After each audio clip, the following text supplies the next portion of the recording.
Fabio, welcome.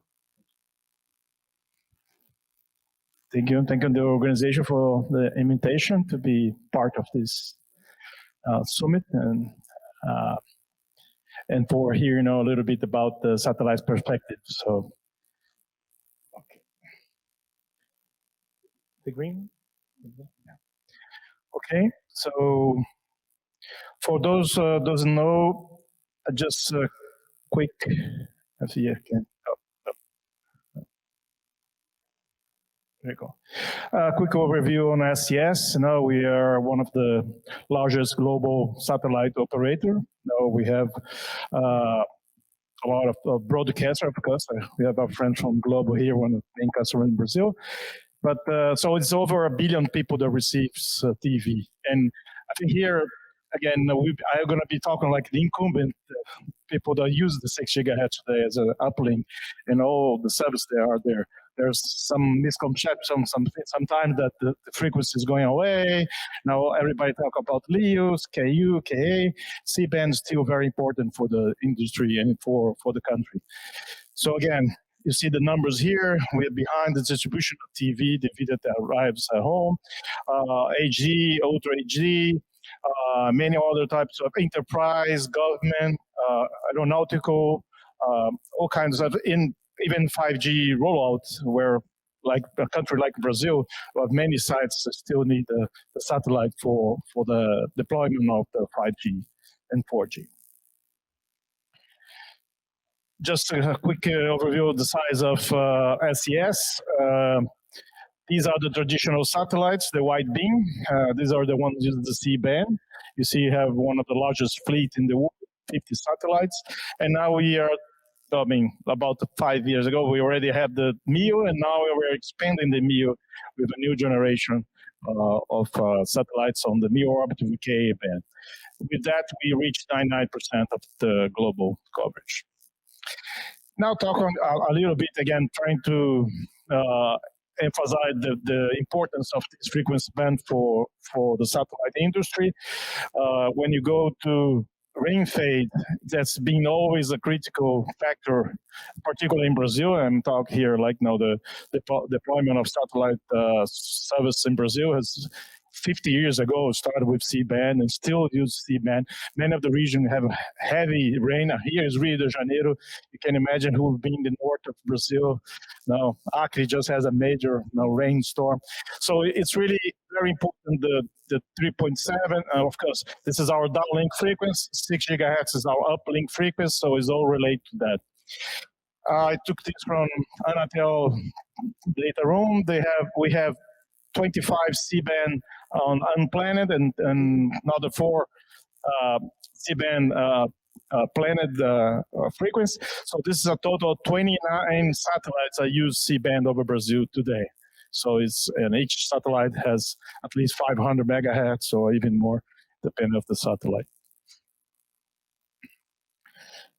All these markets still backhaul and rural connected, as I mentioned, maritime, now the energy oil platforms, government, again, border control, so, and particular video broadcast. Why video broadcast? Because this is where we have most of the sites, a number of sites receiving video.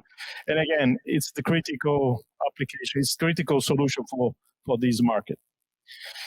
Just to give you an idea of our investment over Brazil, and this is just for Brazil, 3 large satellites over Atlantic position, 22, 40, 47.5, and they all have critical application distributing video over the region. So it's very large. As you know, each satellite can carry more than 500 megahertz. One quick example we recently been experienced is the migration on the 3.5 gigahertz. My boss here, Vinicius Caranz, he's the head of the group there with Conselheiro Moisés. On this, we have been working very hard because we have the 75 megahertz that before was basically for terrestrial point-to-point and satellite users. Now we got the IMET.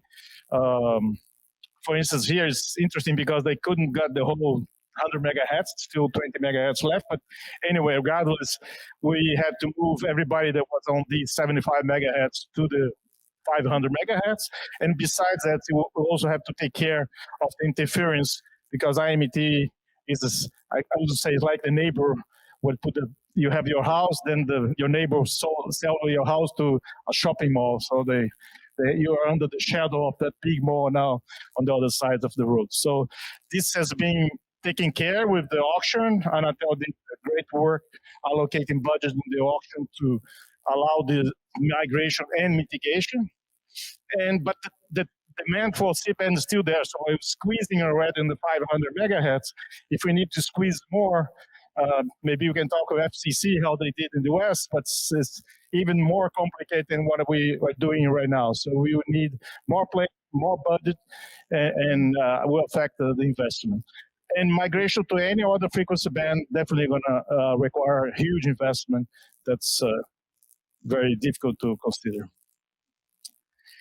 Just one point again, I show the coverage of the satellite, but this is to demonstrate that we have to look into the whole region. It's not just one country.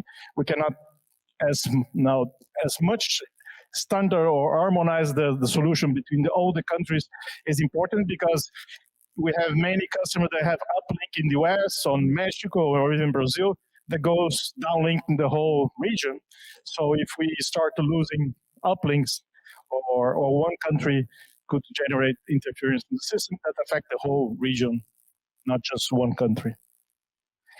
And to finalize, I just want to point out SCS, it's supporting the position of GSOA. I don't know if you guys know, GSOA is like the Global Satellite Operator Association. They have presented their positions to the WRC-23. And for this particular case, I think it was better to show what they are presenting, which is basically no change.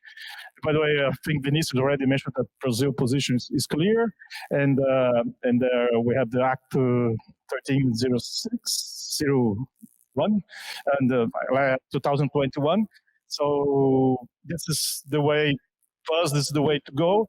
And again, work on this band. It looks much. How can I say? It sounds possible to really harmonize with the Wi-Fi 6 solution frequency band, instead of considering any IMT operation, which could really make both life very difficult for the satellite and for the IMT.